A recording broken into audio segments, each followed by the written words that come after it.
All right. Hello, Denimheads. Welcome to the 45th episode of the Sons of Selvedge Podcast, a podcast where friends get together to talk about denim, rugged wear, and related interests. Today I have a special guest on the show, Sam Trotman, known on Instagram and other social media sites as Samu Taro. Sam, thank you very much for being a guest on the show. I remember originally meeting you back at Black Horse Lane Ateliers, probably maybe 7 or 8 years ago now, when you were there, I think, on behalf of WGSN. But yeah, super keen to have you on the show, and maybe after we can introduce yourself, and then we'll jump into some questions. Amazing. It's really good to be on here, and always enjoy chopping up with denim. So yeah, happy to chat through it. Awesome. So maybe to kick things off, this is more of an icebreaker, but I remember when you came by Black Horse Lane for the first time, I can't remember if it was with Amy Leverton or if it's just on your own terms, but we were hanging out. I remember you had some really cool kind of acid wash and maybe like neon lime dipped Levi's jeans. And I remember after seeing those, I was like, man, those are super cool. I didn't know that anyone did neon lime jeans. And then eventually a couple years later, I found a type 3 in that same kind of fabric. It's as Levi's calls it, the slime denim. And neon's one of my favorite things in general. Yeah. And then I don't know if you know Giulio Miglietta in London, but he chain stitch embroidered my initials in the back, so DG. But I thought that's kind of cool, where it's one of my favorite pieces. I think it was inspired by something you were wearing all those years ago. Oh, no way. Yeah, I think was it a lime green pair I was wearing? Yeah, I think so. Yeah, maybe a 80s kind of skinny style or something. Yeah, I think I've still got those ones. That was a pair I think I picked up at a flea market in London. I've always been kind of drawn to stuff from the 80s, 90s. I think a lot of purist denim dudes and vintage. I always kind of think about sort of pre 1960s and below that. But I don't know. I've always enjoyed stuff that's come out a bit later. Even though it's not as revered as much. They don't typically involve selvage and stuff like that. I just love the washes that they have and the subcultures that they're attached to with denim, and that's kind of the area of what I was always kind of inspired by. Even though at WGSN we kind of covered everything, it was we were looking at fashion, but then also the history of denim as well. But personally, I always had the kind of connection with subcultures and music and stuff like that. Lime green acid pair just reminded me of the old days and 80s London and sort of the punk era and stuff like that. Yeah, so maybe kind of a bit related to that. Is there a particular subculture or scene that got you into denim in the first place? Kind of how did it spark your interest? Yeah, I'd definitely say growing up in the 90s, I was definitely drawn to skateboarding, and I was watching old videos, re-watching VHS tapes over and over, and getting local my local news agents to get Thrasher magazine and stuff. And I think that was my first kind of entry point for denim. Obviously a lot of the skaters during that era were wearing super baggy fits, a lot of the brands Blind, they were doing crazy big fits back then. Even the Levi's Silver Tab stuff was a huge kind of reaction, I think, from that whole movement that was happening then. If you look at all their old fits and the campaigns that they were doing then, they were really trying to sort of tap into that movement that was happening. So I think if you think at the 80s, it was definitely a lot more kind of slimmer fits, and then when it came to the 90s, the influence of hip hop, and the skaters were kind of drawing off that with these super baggy fits, fat shoes, and that was just what I was into at that point.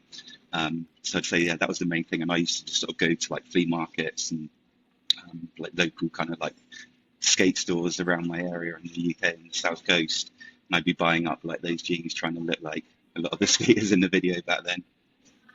Yeah, it's interesting. I don't know your exact age, but I'm 43, I think. I was born in 81, and I remember getting really big into inline skating and also skateboarding in the kind of mid to late 90s, and everything I wore was Silver Tab. I had black pair, blue pair, and like Yeah, acid wash pair, whatever. Like those were like my jam back in the day with like some old like Nikes and or DC shoes or something like it's that. crazy how much of like a like influence that was during like that whole decade of the 90s. Like I think because kids now they have social media, not to say that that stuff doesn't exist, but because I guess you didn't have the kind of distractions of being kind of online, like something like skateboarding or like any like rollerblading at that point was this huge for youth culture because it was just something that kind of connected people and it was just such a big movement for people to be part of. And like I grew up in like a tiny little like town in like the south coast of England, and I managed to find like two or three other guys that were into the same thing. So you could kind of identify them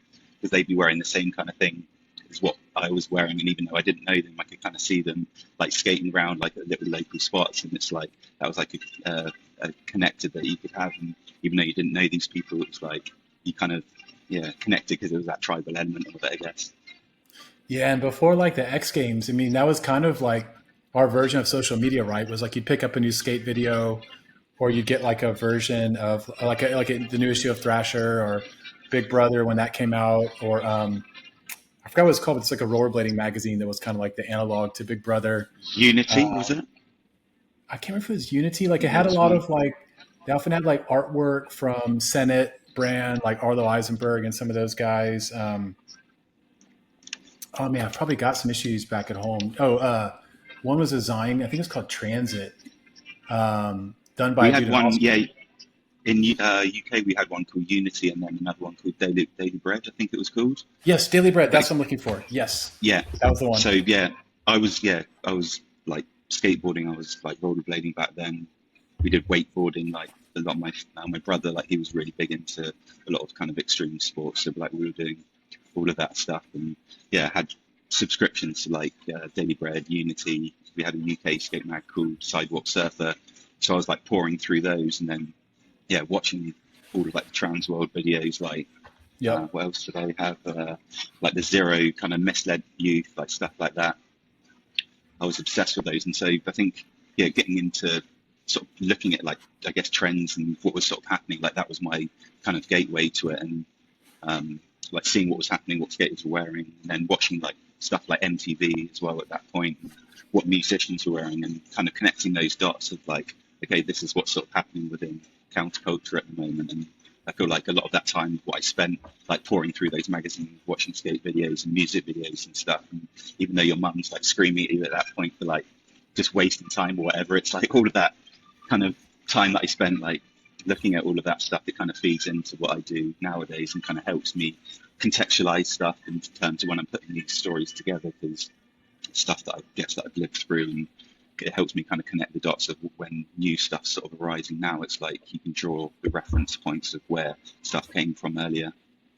Yeah, it's interesting. So I'll definitely want to dive into like the evolution of Samataro and kind of like where you've gotten to these days, because like it's a whole like it's like a beast you've unleashed on the world with like your content. It's like super interesting, but I'm kind of just by hearing your story growing up, it's kind of like okay, now I'm starting to connect the dots where it's like when we were younger and we're like picking up magazines or a video or something, we kind of latch on to something we see or something we hear. I can kind of see that analog with Yeah, where you and are I with think your media especially like today. with those things as well, it was like they were only coming out like I got a magazine like every month, and sometimes I'd be getting them from like the States as well, and it might not turn up, and I'd be there on the day it was supposed to come, and I'd be like, oh, where is it? And they're like, oh, it's not here yet, and it would come in like a like film kind of like wrap, and I remember being so excited like each time, and you had like that whole month just to like pour through that magazine and try and like recreate like the looks or like the tricks that like people were doing back then. And the same with the skate videos as well, like I think they only came out like every year or 2 years, like Yeah. a lot of teams would be spending so much time putting into that. So like I'd be like rewinding the tapes, like watching it over and over again. I'm sure I've burnt quite a few of them out, like constantly watching them all the time. But I still remember a lot of like the soundtracks and things from those movie like skate videos as well. It's like that was the other thing, was like Tony Hawk's and like the skate videos, like being exposed to like new music and that. So you didn't have like Spotify or anything like that. But I'd be Yep. going to like HMV and like buying CDs and stuff. But a lot of the time I'd just be learning new music through like skate videos and things like that. Yeah, it's funny the number of people I've talked to who like grew up listening to like the Far Side or the Roots or some of the kind of like late '90s hip hop groups, and you like, ask them where they heard about them, and it was through skate videos, right? Like it Hmm. wasn't from like the radio or things like that. It's like skate videos were like such this like center point where it's like every track got to see who it is, and they'd usually like put Yeah. down the bottom who it was. You'd learn while you're watching the video, and it's so cool to be exposed to all that growing up. I used to rip a lot of it to like the mini disc as well. I remember that I have to like turn up the TV like super loud and put it through like the output on the TV, and then I just go and skate to all of the tracks that I'd hear on the videos. Oh, that's super rad. So how did you kind of get into trend forecasting in the first place? Like if I understand correctly, that was kind of like the bulk of your career has been centered around that, right? Yeah, so that came through when I was at university. I did a study abroad over in New York at FIT. I was studying at Westminster University in London, doing fashion merchandising. And that was more kind of numerical in terms of like merchandising, like controlling like stock and pricing and things like that. But it was just kind of my entry point to get into university. I hadn't done enough kind of creative like design work to get onto a design course. So I just headed to London, got on this fashion course just because I wanted to get out of like my small town that I was in back home and get into London, just sort of immerse myself in the fashion industry. And then when I was in FIT, I did an internship for a company called Stylesight, and they were like the American equivalent of WGSN. So for anyone that doesn't know what trend forecasting is, it's like predicting what's sort of happening in the future of fashion. And we'd look at everything from street style to like fashion weeks, stuff that's happening at trade shows, retail, and it's basically like connecting the dots between all of those and then using that information to kind of forecast what's happening in the future. So I did the internship in New York, and then when I came back to London, Stylesight were just opening up an office in London, and then I interviewed for a youth culture and denim role, and ended up working with Amy, who I'm sure have you had her on the podcast already? Yeah, it's kind of funny actually because the last two episodes, first we had Mosin, and he kind of talked about like a lot of his work and sort of fashion design and Okini and all that stuff. Hmm. And then after that we had Amy on, and she was talking about kind Nice. of like her work with Mosin, but also her work with you, and kind of bringing Yeah. you on board at Denim Dude. So it's like this nice little trilogy of like talking to each of y'all and kind of like the connectivity of your stories. Nice. Yeah, so she really kind of like gave me a break because, as I said, I wasn't doing kind of a design or like a forecast-led degree, but I had that kind of, I guess, instinctive thing of being able to sort of pick out trends just from, I noticed when I was like watching all like skate videos and looking at magazines in the past, and then later on like being on like forums and blogs and stuff like that, I was always kind of like tracing stuff that was happening in culture, but I didn't know that there was a job that kind of existed for that. So Amy set me kind of like a brief to do like I think 3 trends or something, and I put together like 3 stories. I think one was on like skate style or something, and then like the rise of like Japanese like denim that was sort of like booming at that point. I can't remember what the third one was, but she really liked what I did, and gave me the opportunity to do it. And I think the thing with the trend forecasting, it's like you've got to be able to visualize the stories and put them together into kind of like a deck or whatever, but then it's also being able to articulate it as well. So there's like the writing aspect of it as well. And that was something that I also enjoyed when I was at university, was writing. My dissertation was like one of the favorite things that I did like during my course. And even though it was like a 10,000 word like essay, and a lot of people were just cramming it in the last like 2 nights before submission, like I spent like a good like 2 months writing that. And that's where I figured out that like writing was definitely one of my sort of strong points. Shout out to Amy for giving me the opportunity. I'm sure there was a lot of people that were more qualified than me, but she gave me a shot. And then working with her on the denim stuff, like she taught me everything kind of I needed to know in terms of like the denim knowledge. Like we were going to all of like the fabric trade shows, like learning about like the weaves, like washes, all the mills that went into it, and then traveling to like festivals, street style, putting together like all like the decks and things like that in terms of like retail reports, runways and stuff. And I never knew like quite how much depth there was to denim. Like people think it's just like a pair of jeans, but when you really get into like the details of it, there's so much more than that. It's like all the culture that kind of connects to it, like the history of it, and then obviously we're looking more at like the contemporary side of fashion as well. So it was like a deep dive kind of like learning course with Amy, but obviously she's like the oracle of it, so she was the perfect person to work with, and she was so patient with me, I think, throughout all of the times, like helping me with my writing and like building out my knowledge with it. Yeah, it's interesting that you touch on the writing because, again, I don't want to like jump ahead in the future quite yet, but I No, remember when you started doing kind of like your subculture posts with Samataro. One thing that really stood out to me was like, like I love niche subcultures. Like I used to love reading Vice and things like that, but it's like I'm not super connected to like what's kind of like happening in the zeitgeist around the world. And I yeah, felt like your posts always had like super cool visuals and music, but also like it was really easy to understand from the way you told the story of that subculture of like this is what this is why it's important, and like these are the details you need to know about it. So it felt like you did a very good job of leading the reader on a journey into learning yeah. about whatever you were sharing.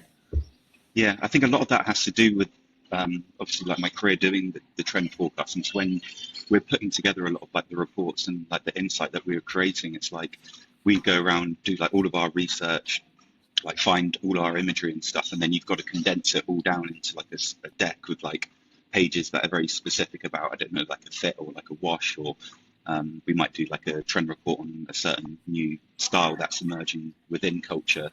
And that really kind of like taught me how to kind of be very precise in terms of giving prescriptive kind of information to the designers or any of the creatives that were reading the reports. And obviously, I think with a lot of the stuff that we were creating for like WGSN and Style Site, um, it's business to business, but still you're talking to kind of like a creative. And so when you're visualizing it, you have like a template and you're putting the imagery in there, but then you've got like the supporting text that goes beneath it. And I think the Instagram posts work in almost the same way as that. Like you've got a carousel of images, and then you've got like a 2,200 word limit with it. So you've got to be really kind of precise in terms of the information of what you're giving. And I think with what I do with Samataro compared to like the trend stuff, it's a bit more like, I try to do it a bit more peer to peer. So not that I've dumbed down it, but it's just like talking to one of my friends in terms of how I'm Yeah. writing it. Whereas like the WGSN stuff, you're being a lot more kind of using terminology from like the industry and things like that. So I try to do it more through, I guess, like a personal lens with the Instagram stuff versus when I guess I do more industry stuff, then it's a little bit more, I guess, professional in a way. But still, I feel like people who read Samataro are industry experts as well. So I think they just enjoy, the type of content that I create there as well. And there's Yeah. still And there's something good, to that. valuable information that people can take away Yeah. from that. Yeah. There's something cool to that too. Cause like with the podcast, I try and kind of like not make it like we're preaching about denim knowledge or boot knowledge or whatever knowledge we may think we have or don't actually have. I'm not sure how much we actually know, but it's like, it's more just about like having a casual conversation about something interesting in a way Yeah, that like whoever's listening can be a part of that conversation. So I definitely feel that like that sentiment comes through in your content. yeah. And I always try and do like my due diligence in terms of like the research of what I do and showing like the information that I have. But I don't ever really sort of see myself as like an expert. I like say I'm more of like an enthusiast, if anything. And whenever I do the post, I always enjoy, like, even if I get something wrong, it's nice that some people can kind of chime in and provide like another layer of like information or like some context maybe that I might have missed out or even got wrong. So it's really nice having that kind of relationship with the readers. And people are pretty on it as well in terms of calling me out if I get stuff wrong or like if there's something else that should have been missed or whatever. But I try to not get like too caught up in that. I try to do my best and provide like a good story and at least create like a story that provides like a conversation starter. And I feel like that's one of the best things like what my page does. And people love to get involved with the comments as well. And especially for me, it's like sometimes I might not have like lived through like a certain era of what I've written about, and then people who are following, like they might have actually been there at the time, and so when they share that information and give that extra depth of like storytelling, like that's like the best thing for me because it's not only like I get to learn from that, but the other readers as well. Because a lot of people who follow the page are younger. I think the biggest demographic I've got is like 19 to 25, so you can really tell that people Oh, want to interesting. learn, and that really kind of speaks well, I guess, because I do the long form content with mine, and not as many pages do that, I guess, because of the amount of work that goes into it. But for me, that's where the value really kind of lies. Yeah, it's interesting because like we kind of have the same sort of thing where it's like I try and pretend like I've got a decent amount of denim knowledge, but it's always Mosin who's like chiming in to Oh yeah, correct us on, on our mistakes. So yeah. I just He's expect like another level. yeah. It's like every episode, there's at least one thing where he's going to call me out, but it's fine. Yeah. I appreciate his expertise and knowledge. I think another thing as well is like with not only were Amy and I creating like the decks with the reports, we had a blog and she was quite militant in terms of us doing like a daily post on the blog. And so Oh we wow. do anything from like looking at like, I don't know, a historical period of like denim, or it could be, I don't know, a new drop that's kind of happening, something that's interesting, or we'd interview people. And I think that really kind of helped set me up in terms of the workflow of what I do with like Samatara as well, because we were just like, even if we were away traveling on a trip or something, like we'd be there on like the train, like writing a blog up, or on the trade show floor, like with our laptops on our kind of like laps, just like writing something out. And she really kind of instilled that kind of good work routine and being able to sort of constantly be on the beat of what's happening in culture. Because with the trend stuff, it's like you've really got to be living it. It's not something you kind of like clock in and clock out with. It's like whenever I'm out, like I'm in Seoul at the moment, I'm walking around seeing what people are wearing and going into like stores, looking what are the new brands that are there, like any new kind of interesting pieces and stuff. And so I'm constantly absorbing that information, and it really helps in terms of when I'm building out a story. It's like I've seen stuff that sort of like happened in the past, and then connecting the dots now, what's sort of happening, if it's like retail, street style, or like if I'm meeting musicians or like new designers and things. And so I've got this constant flow of like information that's going through my head, and so that helps in terms of bringing stuff together and then being able to like talk about those bigger stories. Yeah, and that was actually, I mean, it's kind of jumping ahead, maybe one question into the future, because I was going to ask like how you started Samataro, but maybe we can come back to that. Because I like it. It's interesting how you're kind of touching on your kind of creative process and how you do your research, how you write your content. Like, how do you pull it off? I guess is maybe the real question, right? Because like I watch your content, like every post you put, I'm like, man, I got to like go through each photo. I got to like watch the video clips. I got to read the narrative. There's just like so much amazing stuff. Like, how do you discover all of these subcultures? How do you research them? I mean, I'm not asking you like for trade secrets, but more just like from the No, perspective of it's like it's really impressive, you know? yeah. I guess being chronically online is quite a lot of it. Like I've always just been obsessed with like reading about like subcultures and learning about new stuff, whether I'm on like YouTube or like old blogs or just like reading around. Like say yesterday I did a post on this new dance movement called Get Light. And I'd kind of seen it about before, but I never kind of like really knew like the history of it. And so I was like, what exactly, like, where did this kind of like come from? I've seen like loads of these videos before in the past, like in the early 2000s when it first came out, and people like still doing like the dances today. And I was just like, where's that come from? And like, if you do like a YouTube, I mean, like a Google search or whatever, like you can see certain things, but there's nothing really kind of like solidly written about that. So like say for that post, I'd gone onto this guy's page and he'd done like an hour long kind of live where he talked about the history of like Get Light. And so that was where I was able to kind of draw some of like the information, but then I'll go through like YouTube and like look at comments there as well and help kind of like piece stuff together. And then I can create sort of a narrative from that. I try and find stuff from, I guess, like primary sources like that if I can, especially on something if I'm not so knowledgeable about, because then it gives it a bit more kind of credibility to it. Like if I was to try and write about that on my own, I'd like get so much stuff wrong. So it's a long process. Like that guy's talk on the live was like an hour, but it was really insightful for me, and I would have watched that anyway.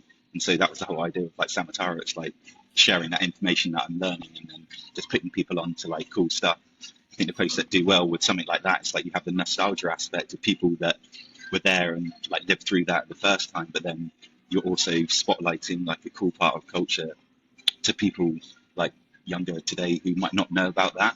And so that kind of post is something that's going to like do really well in terms of like engagement and performance, because it strikes that balance of having people who have lived through it, so like they want to engage with it, then other people like they just love it for the visual aspects, and then they get to learn about it through the caption that I write there.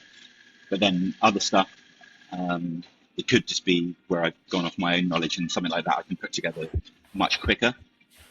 But other things as well, I'm trying to do a lot more in-person sort of like interviews at the moment as well, Cool. so that I can have my own original kind of posts for things, so that one, I'm getting like, yeah, direct information from people that I'm interviewing, but then also it's like a unique aspect of something that hasn't been covered on the internet before. I think there's so many pages that do similar stuff to what I do, so being able to like provide something new is like how I get to sort of stand out with stuff.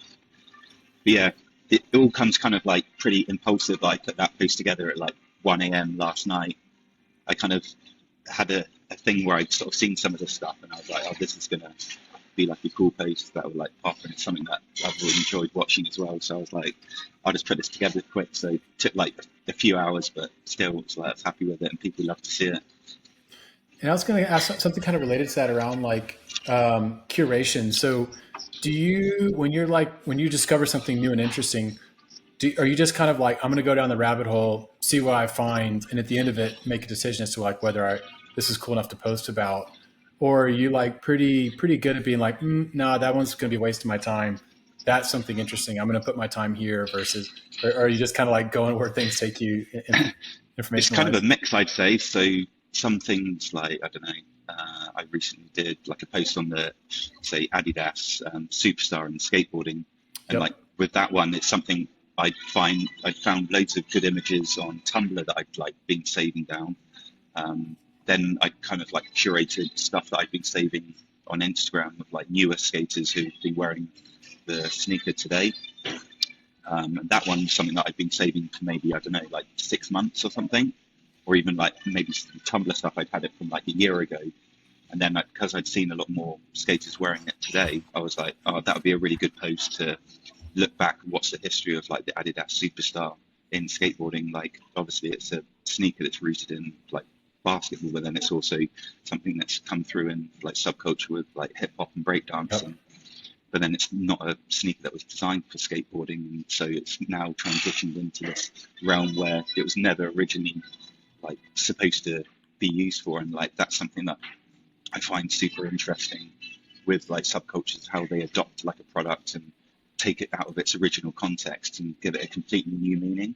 And like now, like Adidas has a whole skate range that includes the Superstar, and in the 90s they created certain sneakers that were taking the Superstar style but then recreating it for skateboarders.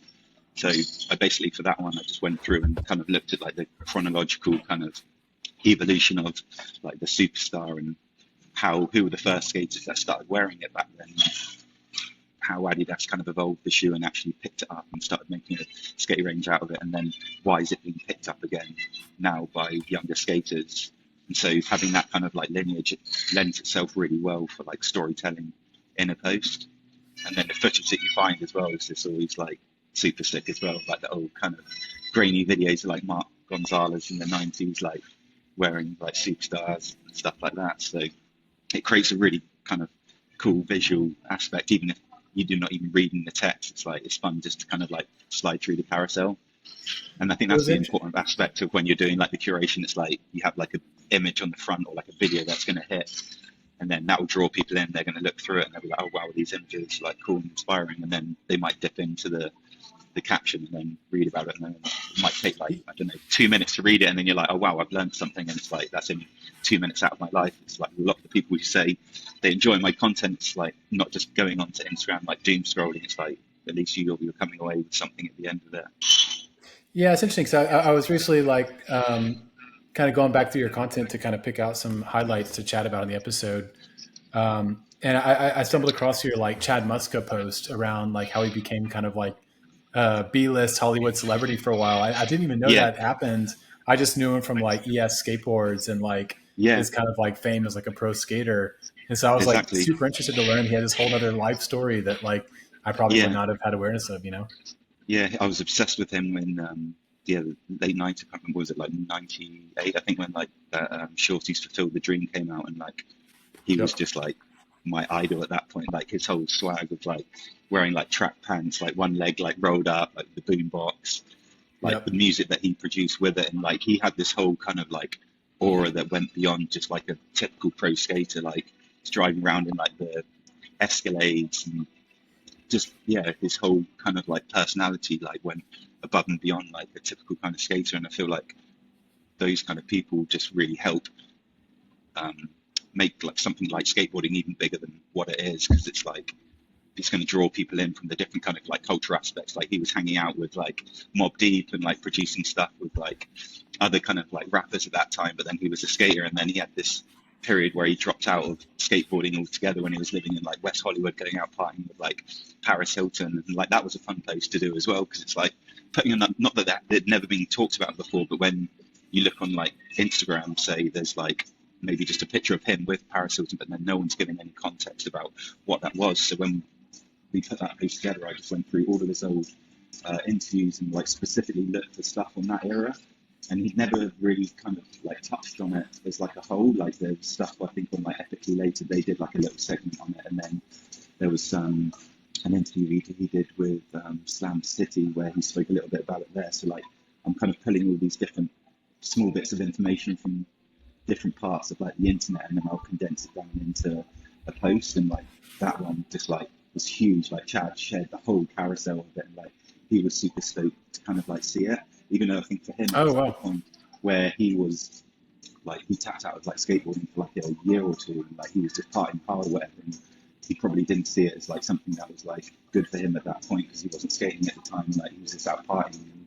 stuff like that. But I guess when you're like a skater and like you're doing it your whole life or whatever, you've got to have these down periods, and like it took him like going through that to get back into it. And then after that he had like the whole kind of like super era and came back and had this big period. So now he's living on a farm or whatever. But what was cool is like, I can't remember what he said, he was just like, it was like a whole kind of like different life that I lived at that, and it was, I think he enjoyed like looking back at that moment, even though he'd never going to do that again now. It was like, that was a cool moment in time of what I did. Like he had a house like in the hills in Hollywood, and it ended up being across the road from Paris Hilton. That was the whole story, is that he was living out of Chateau Marmont at that point, which is like thousands a night. Like he's just living like this baller lifestyle. He'd obviously made loads of money from like airs and like surfing and all the shorty stuff that he was doing. Like had one of the most like popular skateboards ever, and he just like made like bank. I think he said he wasn't like crazy rich, but he said he was like hood rich, so that it was just like cool for a skater at that point to be like be able to be flashy like that and live like that lifestyle. Like some people hated it, but again, it's just like when you look back at it in retrospect, it was like such a cool period. Yeah. It's interesting. I never really thought about this, but yeah, like what's it like having engagement with your content by those who are included in the content, right? Whether it's like a subculture, whether it's like a celebrity, like what's that experience been like with like kind of the reaction to what you post? I think if anything, it's just like validation that what I'm doing is like not just like working, but I'm doing like writing about the right stuff and doing it in the right way that people are recognizing it. Like obviously it's nice like having people like that acknowledge it and like sharing it, but at the end of the day, it's like I want to be creating content that's really kind of like insightful for people, and like people enjoy reading it and that it's accurate, I guess. So having someone like Chad like reshare like the whole thing, it was like that was super cool. And maybe But at the end of the day, I'm just like, I'm writing stuff every day, so it's like it's just it gives me, I guess, more fuel just to keep doing what I'm doing, and that I'm putting in the time, and it's getting validated, because it takes a lot of time to put these posts together. It's not just like sharing like a carousel of images, like something like that took me, I think we were working on it probably for like a good day just to like get like the narrative right and the imagery and stuff like that. It's like we would like reverse Google image search and like trying to find like grainy images from like the early 2000s and finding like a clear shot, or like clipping little videos. It's like maybe a split second from like a skate video or whatever, and it's like the amount of time that we put into finding those specific like imagery and visuals and creating like a really good like story narrative of that. It's like so important. Like people think that it's just like 20 carousels of stuff that I've maybe just Google search, but there's so much more that goes into putting them together and having it correlate with the information that I'm writing as well. It's quite important to have that, so that when people are looking through the carousel and then the information relates to what I'm putting in the imagery, so that really helps kind of like sell the story as well. I mean, that's like the first, or like the kind of like strongest feeling I have for your content is just like, man, this is super interesting. Like, this is really cool stuff. Like, I'm like very engrossed. And the second feeling I have is like, holy shit, this must be so much hard work to curate, to prepare, to author, to like. So I give you huge kudos for for going like. back to what. what you were saying, it's like, yeah, sometimes I'll start creating a post, but then I'm like, actually, I don't know whether this is right. And I'll just bank those images, and I've got like, I don't know, like 29,000 like images on my phone or something. But it's very kind of like sporadic, and I'm quite intuitive when I'm putting stuff together. And sometimes I might just put something to bed for a bit if I feel it's not right, I haven't got the right imagery or the right information. It's a lot of kind of like time and effort putting stuff into that and making sure of getting it right. Yeah, But maybe other stuff both. can come together like super quick as well. Like I can put a post together in like 20 minutes or something, and then that one will just like hit and just like fly. And I'm like, damn, something I spent like 2 days putting into could like flop. Whereas something that I've just done kind of sporadically can do really well. So I try not to put too much pressure on myself in terms of when I'm putting these posts together. Just try and be a bit more kind of reactive with stuff. What's interesting, so I will say that the Aphex Twin post you did recently, where it's like the music video with the gal doing like the different interpretive dance scenes and stuff. I feel like I saw that on your page, and then maybe like a week later, other places on the internet were posting about it. So it felt like was that the Nadia Lee Cohen one? Yeah. It felt like you had that before Yeah. anybody else, which is super cool. Yeah, so like say like that one, that's something where I had to be kind of like super reactive with it, because I saw she like teased it, and then I knew that it was coming up, and then I saw that it had come on like 2 minutes. So like I just quickly like scraped the videos, like pulled some of the imagery together for it, and then I guess using like a little bit of the knowledge that I had with Aphex Twin to like quickly write up like a narrative with it. Had to do like a little bit of like guesswork with that one, because it's like she hadn't provided any kind of like deeper context with it. But sometimes, yeah, it's just about doing something sort of fast, getting it up there. And those kind of ones can do just as well as something, or even better than, one that I spent like a week putting together or something. Maybe I have a note and then a question. So the post of yours that stood out most in my mind was I think it was like during the pandemic still, because I was in Cambridge at the time, and it was like about like in South Africa, the sort of like what in the Bay Area we would call like sideshows, where people are like basically like doing like the circles in their cars and like hanging out the doors and like out the side windows. I forgot what the terminology was for it in South Africa, but like I'll just call it like South Africa sideshows. And that like really stuck out in my mind. Yeah, the spinning ones, I think it is, isn't it?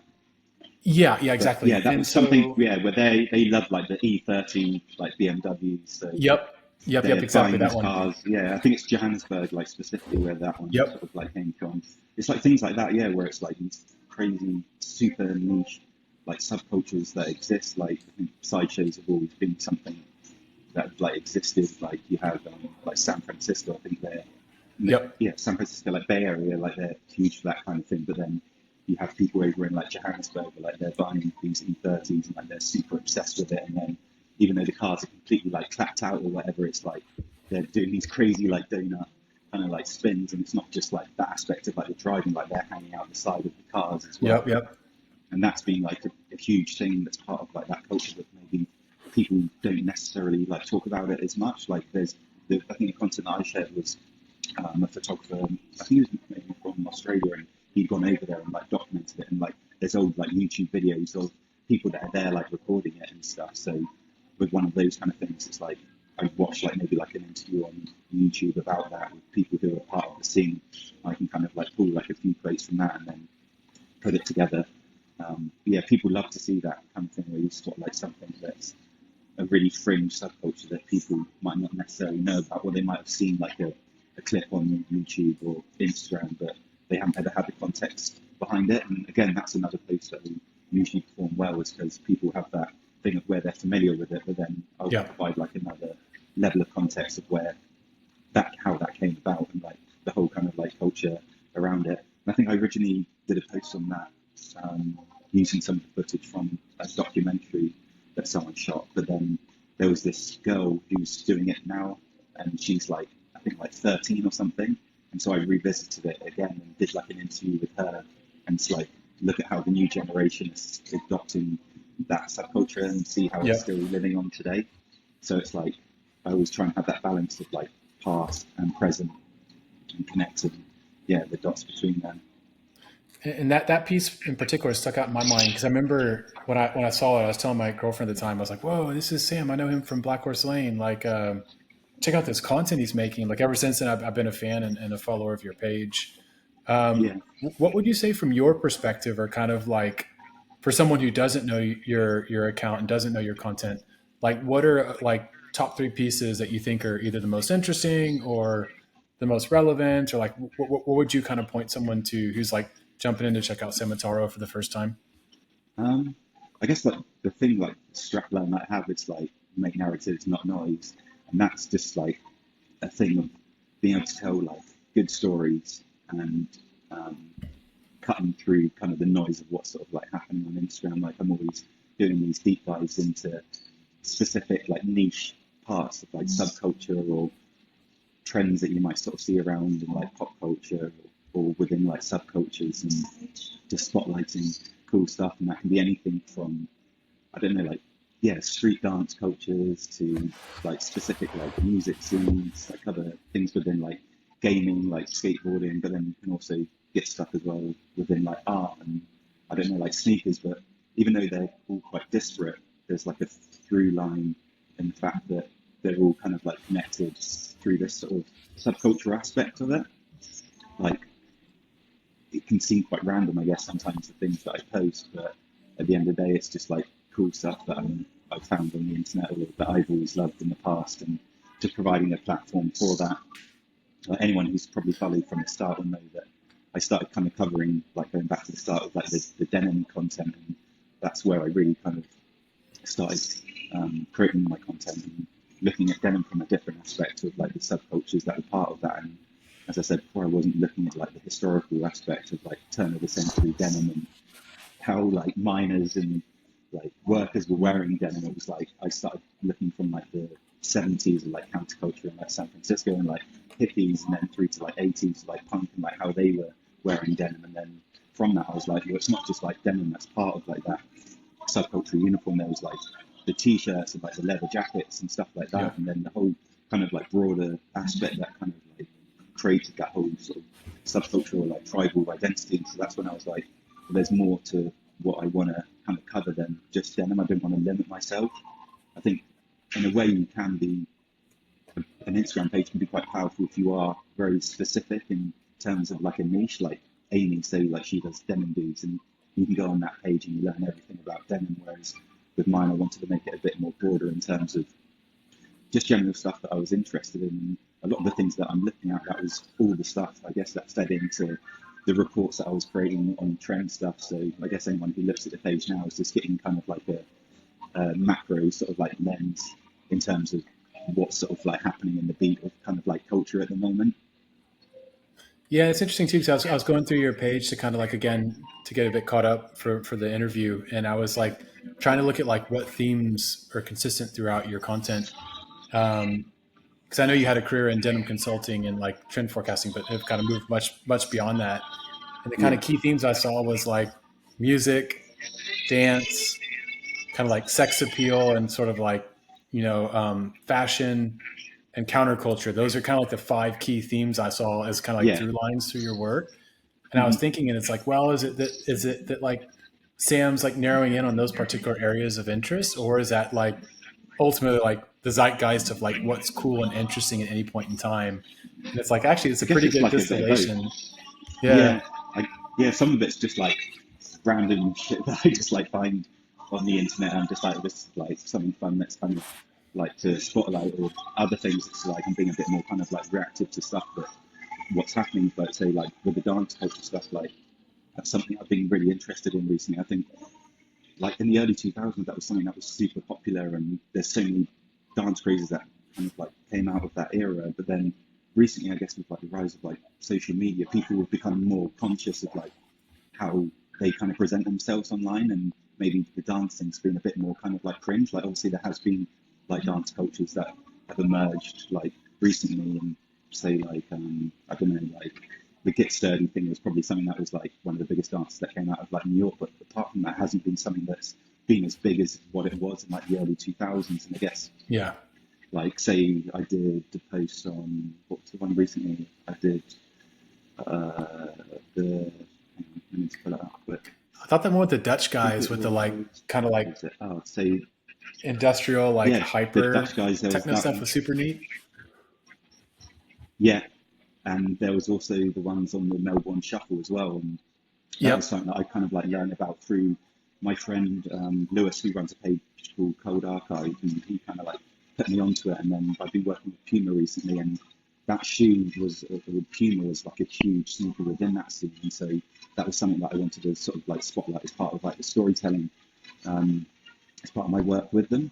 And then for that, I interviewed some of the guys who were originally part of that scene in the early 2000s, and they were explaining like how much of like a cultural kind of like movement it was then, even though some people, they might not know about that as much, and because it's like a hyper local thing that was happening in Melbourne at that time, like that was like the youth cultural movement of what was happening then, and it was super insightful to learn from them what exactly was happening, because again, it's like that's something you can find on like YouTube, or there's videos that are like all over Instagram, but in terms of finding out like how that subculture came about and like what was the stylistic kind of identities from that, you can't really sort of like find that information all in one location. So getting to speak to the guys, like learning like why they were wearing like the fat pants, like for them to give the effect of like floating, and they were saying that when they go to the club, like they'd be putting like talcum powder on the floor in terms of the stickiness of what it was like in the clubs versus dancing in the streets. So they'd have to put talcum powder down in terms of them like sliding, and the white sneakers were just a thing to show you the feet a bit more, so that when they were recorded on camera, you can see the footwork much clearer rather than wearing like a black shoe or a black pant. So there's these like super interesting like little anecdotes that you can get from speaking to someone who was there and lived through it at that time. And, like that post did really well when it came out, and now it's just having like a whole nother wave again, because it's like the algorithms put it in specific. I think people who obviously grew up in Sydney at that time, so like now it's just like loads more comments coming through of people like saying like, oh my god, I remember this time, like, and they're giving their own little like memories that are part of that. And for me, that's one of like the most powerful like posts that I can do, even though it was something that I did with the brand. It's like, even though I wasn't like specifically talking about like the brand itself, it was included within it, but that power of like having that nostalgic aspect is like super cool. And yeah, how powerful that it can be, like connecting people around the world, like putting people onto that dance culture, but then also triggering that element of nostalgia for people who live through it. And they're like, even though they probably like feel ashamed that they were probably part of that recently, like now that they're looking back, they're like, actually that was so cool to be part of that and to bring out my fat pants again. And even the guys who actually interviewed, like they still live it, like it's their lifestyle, like they're still shuffling like now and they're in their 30s. The big Jinkos still, or no? Yeah, I don't think it was Jinkos they were wearing. They called them fat pants. I think it's Oh, right, with like custom specific made. style of like, they weren't custom, but it was just like a, I think it's more of like a nylon pant as opposed to like a big heavy like denim. Oh, right. Okay, that makes And they sense. Like had it's a like more nylon kind of fluffy. like elements with them. Yeah. Okay. That Yeah, makes sense. Oh, you so said they like some did. It buckles wasn't and just like straps and things stuff, that they were right? wearing. They were wearing. Yeah, you think the buckles and straps, that's more of like there's hard dance as well, so that's another style that looks kind of similar to that. So you might have seen like the guys that are a bit more gothic, like the neon stuff. It's like Yeah. obviously Okay. getting to That like I'm a post like crossing this, there's wires. so Yeah. many Yeah. different avenues that like come out of it. But again, that's just like through learning about this, like I can do another post on like hard style now, because that was something else that came out of that, and it's a bit more aggressive style of dancing in terms of like the footwork that they do. Like the shuffle is more about kind of like the floating effect, whereas like hard style is more of like a harder kind of like step effect with it. Ah, it's so So that would be crazy. another one I've got coming up now.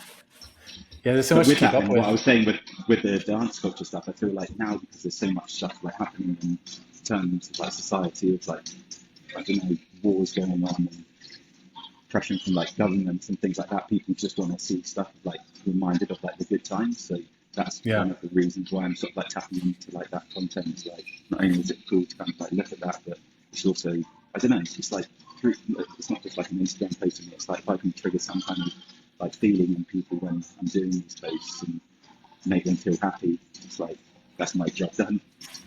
Yeah, it's interesting because your content kind of reminds you of somewhere between like the best of Vice magazine and then what's it? Adam Clarkson, who did like hypernormalization and Bitter Lake and some of those like really interesting kind of like ephemeral documentaries, is kind of like Yeah. somewhere in between those two, you know?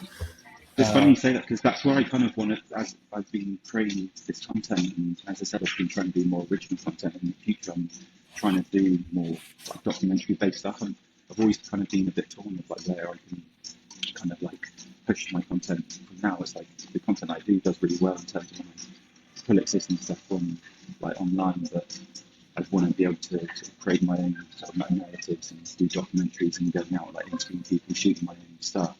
Awesome. So yeah, like all the Vice documentaries that they did back in the day, where they were doing these super crazy like random documentaries on like I don't know crazy like guys in like the favelas or whatever and stuff like that. Yeah. It's like I want to be able to do like more original content like that, and I have been shooting some stuff now that I'm going to sort of like test it with. Awesome. Just do kind of short form ones at the moment, and then as I get more familiar with like editing style, like maybe push out onto like YouTube and I don't know, maybe do like a film or something in the future, because I think I've got such a great platform for what I do, but it's great to kind of like level it up now with some original content. Yeah, I was going to ask you kind of like what's the evolution, like the future of Sam Trotman, and it sounds like you kind of know the direction you're going in, but definitely keen to kind of see like what's next. What should we expect from you? Yeah, because that's things like I think with things like AI, and, so many other pages that have like popped up on Instagram, and it's really cool to see that there's so much going on now online with that. But then it's like, what's your kind of like perspective? You have to have a very kind of specific vision on what you do in order to kind of like stand out now. I think with mine, people was like the aspect that I have the storytelling and the longer captions, and for me, I can't do as fast content as some of the other pages because it takes so much time and like workload, I think, in terms of putting this together, like sourcing the imagery, doing the write-ups and things like that. But then Instagram doesn't always reward you in terms of the lifespan of the content. Like I can do a post and I don't know, do like big numbers, but then after like 2 months or whatever, like that's just going to like fall in the feed and then disappear. Whereas if I have something on YouTube, that's got a way longer lifespan, not only because it's like searchable, but also, I don't know, it just has a longer lifespan, I guess, on YouTube versus Instagram. Like Instagram, you feel like you're on a bit of a hamster wheel with it. You're just constantly churning out content just to stay in the algorithm. And it's a great platform because you get to connect with so many people there.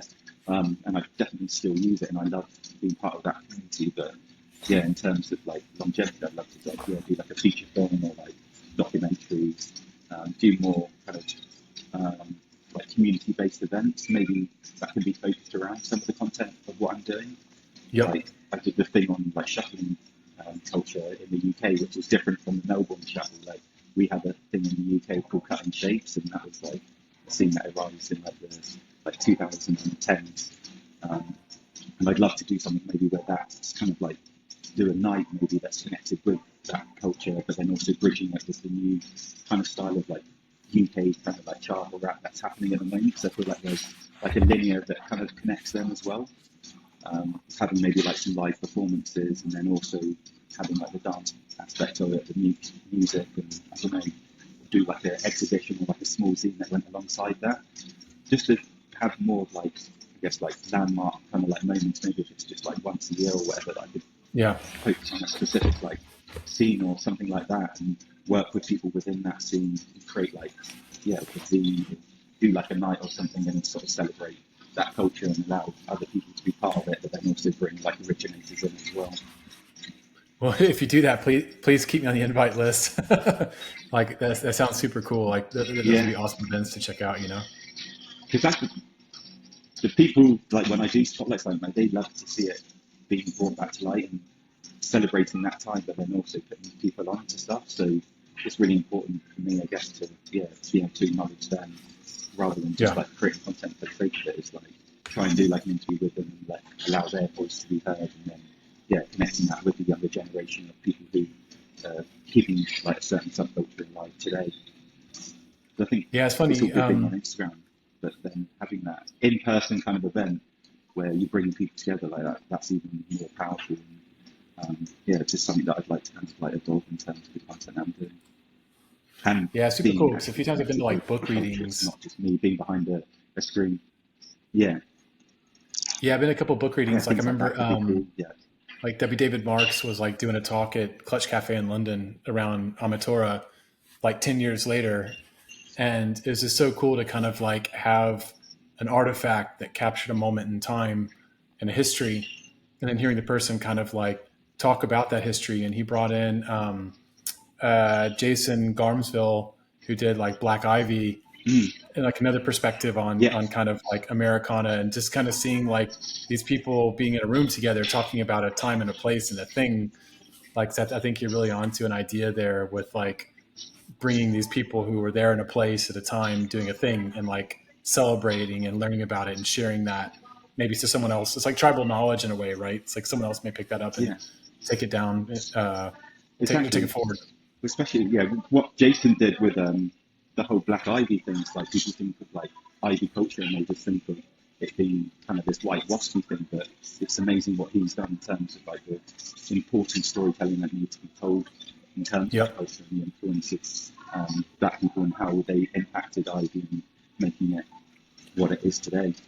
I've had the luckily got to chat with him quite a few times. I did a project with Tommy Hilfiger with him, and then been in touch with him. And even say like Tyler the Creator, like having him spotlighting what Jason's doing, like he featured one of his books in one of his shoots that he did, and he always like talks about it and stuff. And then we went to his exhibition that he did in London. Yeah, like Jason's awesome. Tyler's someone that's always been great at voicing what I do as well. Luckily, like he popped up in my DMs during lockdown, and he just said, "I love what you do. Like the amount of like research that you do, I can tell like you're a nerd like me. Like you put time and effort into this. Like you need to be doing something more than just Instagram. Like you need to do like a book or like exhibitions." And so it was so cool that he reached out and just chatted to me kind of on a level like that, and just acknowledged what I was doing. So like what you said before about having people who are, I guess, like high profile people sort of tapping in what I do. It's like someone like Tyler, like acknowledging what I do. I love like his music and everything that he's kind of like represented through music, and it's kind of like crazy experience to have like some kind of form of like engagement with him. So, yeah, it's interesting because I'm like kind of a geek in the sense that like I really love to just learn a lot about everything. So like any hobby I get into, I want to know a lot about it. But I have a lot of hobbies, so like I'm not very good at depth-based analysis. Like it's more like breadth-based analysis. So when I see your content, I really appreciate the depth you go into and like the rigor of like your research and your narrative and like how you put it together. So I'm super appreciative that like there's people like you that are out there that are diving deep on these topics and like sharing it in a way. So someone like me who just wants to know a little about a lot gets to kind of like jump in and learn some things and kind of like dive into a subculture without having to like go super deep, you know? Yeah, that's the thing as well. It's like I'm limited in terms of like the amount of information that I can put in each caption, but I can still condense enough where you get to learn quite a lot in a short space of time. But I did used to do a lot more kind of like long form writing on blogs, but I don't know, people's attention spans a bit less these days, and that's why I'm probably more inclined to do the video aspect as opposed to maybe like going into like a website where, or like a Substack where it's more like based on like writing. Not to say that that's not relevant. I think some people enjoy that, but I think for like with the type of content I do, it needs that kind of visual aspect. 100%. 100%. Kind of the storytelling with it. Yeah, it's like the music even, like, matters. Like, what I do in an article, it wouldn't hit the same way as with an Instagram post, because I think it's just that format that it has just works so well. So that's why I haven't really I need to do a website, but it just doesn't do as well. Yeah, it's like the audio matters, the visuals really matter. Like I noticed that a lot with the kind of like more fashion centric stuff you post. It's like the beautiful imagery and like the beautiful video content like that matters. And I definitely think like a YouTube channel would be a fantastic investment for you. I'd love to follow it. So please run with that. Is there any more denim content that you guys want to kind of speak on? Honestly, like, with that. I know you mentioned one thing that I found was quite interesting was say like the skinny jean. That was something that's obviously starting to trend now, and like obviously I've worked in like trends and sort of seeing like the evolution of that from like the early 2000s when it was like the whole thing in like indie sleeves, and then it became sort of like I think now you have like the Love Island guy, right, who's wearing the skinny suits, like hyper kind of masculine, like they're tanned with like the Turkish teeth, but then now you've got the skinny jean coming back into culture again with the whole indie sleeves movement having like second wave now. And say like with that, when I did my commentary on it on my page, it was, instead of just looking at like kids who are wearing skinny jean now, I was like, what was an interesting aspect of the skinny jean in the early 2000s that wasn't talked about as much? And one thing that sort of like came up was the whole thing with like the piss drunks guys and all of the baker crew that were wearing skinny jeans at that moment. So you had like Andrew Reynolds, like Jim Greco, and like they were replicating like the look of like Sid Vicious. Like I think they've seen one of like the old videos. I forget which one it is now. My mind's just gone blank. The one where Sid Vicious is in Paris, but they wore like his leather jacket, like they had like the studded like belts, like the skinny jeans, and it was like that aspect of like how music can inform style and then have a place like within skateboarding. Like I think it's always like impacted like skateboarding, but they were kind of like taking this direct reference from like Sid Vicious and then almost wearing it like a uniform, and then that sparked like a whole kind of like movement through like the 2000s that shifted it from like the 90s when you had like super baggy jeans, and then those guys when they started wearing skinnies, and then that became like a whole movement in itself, like the piss drunk guys that were kind of like pretty nihilistic in terms of like their drinking and their lifestyle that they were living, but also like their style. And then you had like the whole thing of like crew jeans, like Dustin Dolan, I think he did like a pair of jeans with his sponsor at the time where they were making skinnies, because at that point you couldn't really get skinny jeans for like guys, let alone sort of like skateboarders. So I remember in the sort of like mid 2000s I was buying like Zara or H&M jeans for like size 6 or size 0 or whatever, just to be able to get them as tight as possible. Yeah, it's funny because I remember and then now it's like coming back in again. Yeah, I remember being a skate kid and like you're wearing like super huge baggy jeans, because like the idea is like, oh, if I'm wearing big baggy jeans and I fall, like maybe it'll protect me from a scratch or something. I don't know. But then just kind of one day, like particularly skateboarding culture, it's like maybe it's like Bam Margera and some of the Jackass guys. I can't remember, but it's like one day just everyone's wearing like super skinny jeans on skateboards. It's like, whoa, something's totally changed. And like, I don't know where that came from, but the next thing you know, I'm like going out and buying like APC new cures and stuff, you know?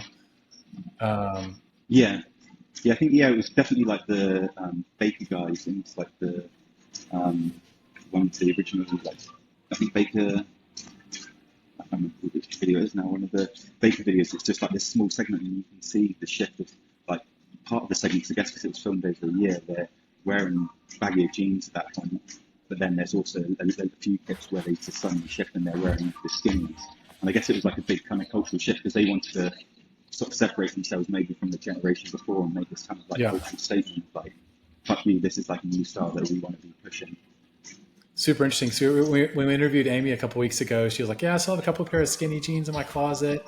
I'll probably never wear them again, but I still hang on to them. I'm like, maybe she'll be changing that statement shortly, bringing them back in. Yeah, but also with the whole indie sleaze thing, it's like people, they now like look to Hedi Slimane and that era of what he did at like Dior and then Saint Laurent. But if you look at what his reference points are, it's like Iggy Pop, like The Damned, like New York Dolls, like they were the original guys that were wearing like skinny jeans, like back in like the late, I guess what was it, like late 60s, like early 70s, and that was like a point, I guess, where it was like even like flares were like a thing at that point, or like denim was just becoming part of like youth culture at that point, and the fact that guys were wearing like non-stretched like skinny jeans and it looked so, I guess, sort of like homoerotic at that point, because they were like gender bending in terms of appropriating stuff that was probably more geared towards like women, these like skinny white dudes wearing like super tight jeans.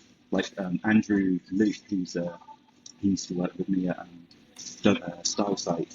He's done a great book called Style, and he explained to me the whole thing with the Ramones and why they were wearing skinny jeans when they were kind of like walking in New York at that point, when they were kind of what do they call them? I don't want to say rent boys, but they were kind of pimping themselves out, right? And they wanted to adopt the look of kind of the Leatherman culture back then. They were wearing like jeans with leather jackets, and it was like this delinquent kind of like style that drew not just from like the whole kind of thing of like the counterculture of like biker culture, but then there was the gay movement that came after that, of like guys who were obsessed with like this kind of like macho biker kind of look. And then the Ramones started wearing like the skinny jeans and like the biker jackets as a term to appeal to kind of gay culture, because they were ultimately selling themselves for heroin. They were That's funny. addicts at that point, right? So if you listen to a lot of those songs and people just identify skinny jeans and biker jackets with punk subculture, but I think even the whole thing of like punk was like a guy in like the prison system who's the one that's getting kind of the one that's sort of pimping themselves out in jail, I guess. Wow, that's So crazy. that's where that sort of like terminology comes from. And so people think that punk's this kind of like macho kind of like thing, but there are these kind of like gay connotations that sort of like have a thread through that. So that's something that I've kind of like talked about on the page as well. And it's Well, even it's it's kind like Denimheads in general, I think kind of like skirt with this whole kind of like Tom of Finland, like leather daddy kind of look, where it's like, how many people, like if I have an engineer boot that's like shined up and a shiny leather jacket, like, am I embracing that style, or am I just kind of being inspired by it? Like kind of like skirting with this look, but never like fully kind of acknowledging its relevance. It's very interesting to kind of dabble with a culture that maybe isn't your culture and take pieces of it, but like still kind of, it's just that kind of narrative of like, what do I take from other places and kind of, on board with, versus like not fully jump into, and kind of like, what am I aware of my influences versus not. It's really interesting stuff. Yeah, definitely. I think even like within like gay culture in like the 70s, it's like there's so many different like coded aspects of it as well, in terms of like the handkerchief code that you might know about, in terms of how they identify with certain kind of like sexual kind of preferences with that. And I've done like deep dives into that with on my page as well. Like I still try and like to do kind of like denim content throughout the other parts that I do now. And I remember I did a post on that, and a lot of people just like, what the fuck, like, is this like, why are you like writing about kind of like gay culture? But then it's like, this is like culture. This is important. It's like all of the other stuff of what I'm writing about, and this is stuff that exists like in the past and maybe still today, but you might not know about it. But it's good to like learn about this stuff and have an open mind. Yeah, it's funny because like almost anything can be relevant if you approach it from a perspective of appreciation and true interest, and like someone who's kind of grumpy about what you are or are not posting about is just someone who's not willing to like see the value in any bit of history or culture. So I think it's awesome. And the more you kind of go into the niche and kind of obscure, I think the better, because it's like, you're finding stuff and sharing those stories with us that we would not find on our own. So I think it's great.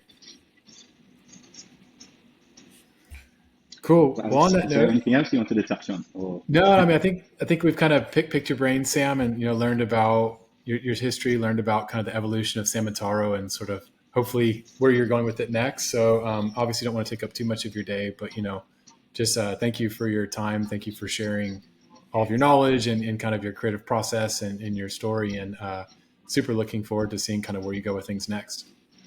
Great. Thanks for having me on. Yeah, awesome. Thank you, Sam. And look forward to speaking with you again soon. Cheers. Thank you. Cool. Thanks. Bye. Bye.